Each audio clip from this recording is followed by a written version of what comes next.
अस्सलाम वालेकुम। मक्का के तमाम कायदीन की मुखालफत के बावजूद मक्का में इस्लाम फैल रहा था। हर रोज किसी न किसी शख्स के इस्लाम लाने की खबर फैल जाती। यह देखकर मक्का के सरदार सख्त नाराज हुए और फिर मुसलमानों पर उनके मुजालिम शदीद हो गए। उस वक्त मोहम्मद सल्लल्लाहु अलैहि वसल्लम ने अपने साथियों से कहा कि मक्का छोड़कर किसी और जगह चले जाएं। लोगों ने पूछा, कहाँ जाना है? आपने अपने हाथ से हबसा की तरफ इशारा किया। आप मोहम्मद सल्लल्लाहु अलैहि वसल्लम ने फरमाया कि हबसा में एक मुनसिफ बादशाह है जिसकी सल्तनत में कोई शख्स किसी दूसरे शख्स पर नाइंसाफी नहीं कर सकता। फिर लोग मक्का छोड़ने लगे। मुसलमानों का पहला गिरोह 5 रजब को रवाना हुआ। इस काफिले में 11 मर्द और 5 औरतें थी। ये लोग चुपके से और खामोशी से मक्के से निकल गए। मक्का से गुजरने के बाद जद्दा के साहिल पर पहुंचे। वहां से 2 तिजारती कश्तियां हबसा जाने के लिए तैयार थीं। उन्होंने 5 दिरहम किराया अदा किया और उसमें सवार हो गए। जब अहले मक्का को यह खबर मिली तो उन्होंने मुसलमानों को गिरफ्तार करने के लिए आदमी भेजे, लेकिन जब ये लोग साहिल पर पहुंचे तो मुसलमानों को ले जाने वाली कश्तियां वहां से जा चुकी थी। कुछ अरसा बाद मुसलमानों का एक और बड़ा गिरोह हबसा की तरफ रवाना हुआ। दूसरी रवानगी में 86 मर्द और 17 खवातीन थी।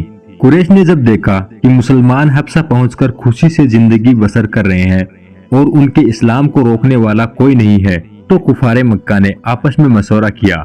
फैसला ये हुआ कि अम्र बिन अल-आस और अब्दुल्लाह बिन अबी रबिया को बहुत सारे इनाम के साथ हबसा भेजा जाए, जो इनाम जाकर के हबसा के बादशाह नजाशी को दें और शाही दरबार में मौजूद लोगों के सामने भी पेश करें ताकि उनका एतमाद जीत सकें।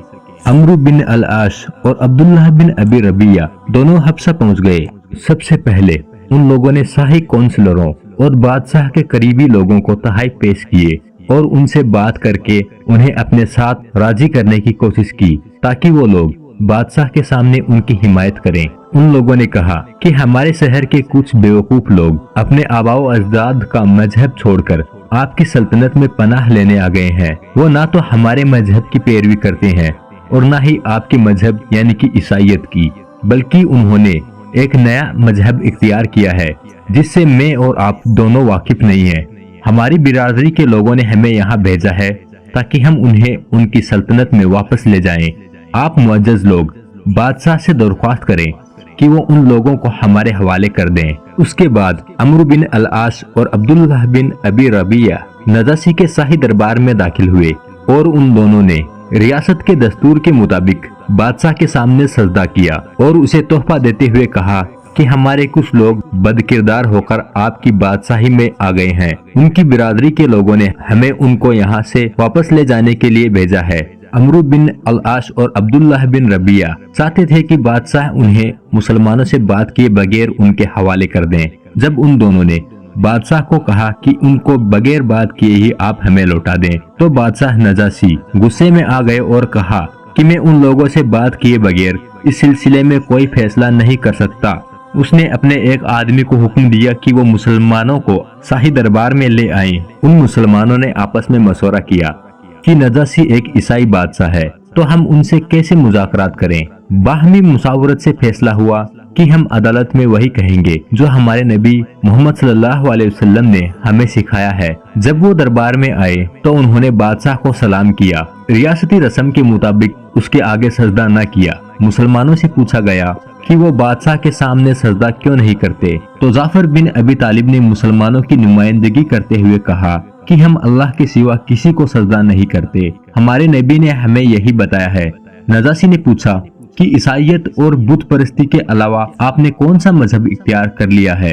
हजरत जाफर उठे और शाही दरबार में ये बयान फरमाया, ए बादशाह, हम बहुत से माबूदों को मानते थे, हम बुतों की पूजा करते और मुर्दार खाते। हमने अपने पड़ोसियों के साथ बदतमीजी की थी, हमने हराम को हलाल किया हुआ था, हमने लोगों का खून बहाया। हमें ना तो ये मालूम था कि क्या हलाल है और ना ये कि क्या हराम है। फिर अल्लाह ने हम जैसे शख्स को नबी बनाकर हमारे बीच में भेजा। हम उसकी दयानत को जानते थे।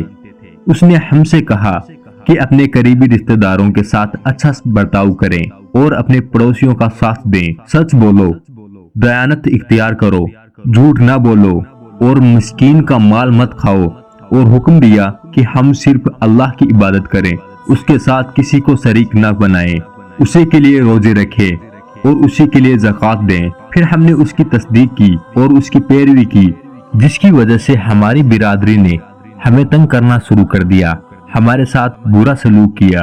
ہماری برادری چاہتی ہے کہ ہم اس دین کی طرف لوٹ آئیں جسے ہم نے چھوڑ دیا تھا۔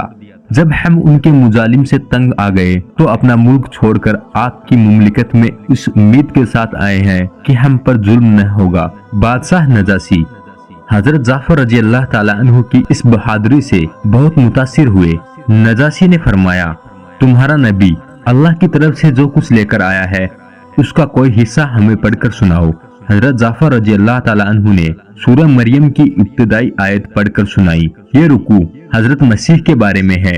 نجاشی کی آنکھوں میں آنسو آ گئے، روتے ہوئے نجاشی کی داڑھی گیلی ہو گئی۔ نجاشی نے کہا، یہ بیان اور وہ بیان جو مسیح لائے تھے ایک ہی ماخذ ہے۔ اس کے بعد نجاشی نے قریش کے نمائندے سے کہا، تم لوگ واپس چلے جاؤ، میں ان لوگوں کو تمہارے حوالے نہیں کروں گا۔ ان دونوں نے ہمت نہ ہاری اور دوسرے دن وہ پھر سے نجاشی کے دربار میں گئے اور انہوں نے کہا کہ یہ لوگ حضرت عیسیٰ کے بارے میں بہت سخت باتیں کہتے ہیں۔ نجاشی نے پھر مسلمانوں کو بلایا اور ان سے پوچھا کہ آپ مسلمان لوگ حضرت عیسیٰ کے بارے میں کیا کہتے ہیں؟ حضرت جعفر رضی اللہ تعالیٰ عنہ نے فرمایا کہ ہم وہی کہتے ہیں جو ہمارے نبی نے ہمیں بتایا، یعنی کہ حضرت عیسیٰ علیہ السلام اللہ کے بندے اور اس کے نبی تھے، وہ خدا کی روح اور اس کے کلمے تھے۔ نجاشی نے زمین سے ایک تنکا اٹھایا اور کہا کہ خدا کی قسم، حضرت عیسیٰ علیہ السلام کی قیمت اس تنکے سے نہ زیادہ تھی اور نہ کم۔ نجاشی کے اس بیان کی وجہ سے تمام درباری نجاشی سے غصہ ہو گئے، لیکن نجاشی نے کسی کی پرواہ نہ کی۔ اس کے بعد اس نے مسلمانوں سے کہا کہ وہ یہاں خوشی اور سکون سے رہیں، اگر انہیں اذیت دینے کے لیے مجھے سونے کا پہاڑ بھی مل جائے تو میں اسے لینا پسند نہیں کروں گا۔ اس نے حکم دیا کہ قریش کے تمام تحائف واپس لوٹا دیے جائیں۔ جب شاہی دربار ختم ہوا تو مسلمان خوشی خوشی باہر نکلے اور قریش کے قاصد شرمندہ اور ذلیل ہو کر باہر نکلے۔ اس کے بعد مسلمان حبشہ میں سکون سے رہنے لگے۔ جب محمد صلی اللہ علیہ وسلم کی مکہ سے مدینہ ہجرت کی خبر ملی تو اکثر لوگ حبشہ سے مدینہ آئے۔ وہاں پر بچے ہوئے مسلمان فتح خیبر کے موقع پر حضرت جعفر رضی اللہ تعالیٰ عنہ کے ساتھ مدینہ پہنچے۔ کہا جاتا ہے کہ بادشاہ نجاشی نے محمد صلی اللہ علیہ وسلم کی نبوت کی تصدیق کی اور مسلمانوں کے ساتھ بطور گواہ کلمہ پڑھے۔ جب مسلمان مدینہ کی طرف لوٹنے لگے تو نجاشی نے انہیں سفر کا خرچہ دیا اور ان سے کہا کہ وہ اپنے نبی محمد صلی اللہ علیہ وسلم کے پاس جائیں اور آپ صلی اللہ علیہ وسلم سے ان کے لیے مغفرت کی دعا کریں۔ جب آپ کو یہ خبر ملی تو آپ فوراً اٹھے، وضو کیا اور 3 بار فرمایا، اے اللہ نجاشی کو بخش دے۔ جب تک مسلمان حبشہ میں رہے تو تمام مسلمان امن سے رہے۔ نجاشی انہیں دیکھتا رہا۔ ایک مرتبہ نجاشی نے مسلمانوں کو بلایا اور پوچھا، کیا تمہیں کوئی یہاں پر ستاتا ہے؟ نجاشی کی سلطنت میں مسلمان ان کے خیر خواہ رہے۔ اس وقت نجاشی کی سلطنت پر دشمن نے حملہ کیا۔ اس واقعے سے مسلمانوں کو بہت دکھ ہوا۔ وہ نجاشی کی فتح کی دعائیں مانگتے رہے۔ جب انہیں نجاشی کے دشمنوں کی شکست کی خبر ملی تو وہ بہت خوش ہوئے اور اللہ کا شکر ادا کیا۔ آج کی ویڈیو میں اتنا ہی۔ ویڈیو اگر پسند آیا ہو تو لائک ضرور کریں اور اپنے دینی بھائیوں تک شیئر کریں۔ جانے سے پہلے چینل کو سبسکرائب ضرور کر دیں۔ اللہ حافظ۔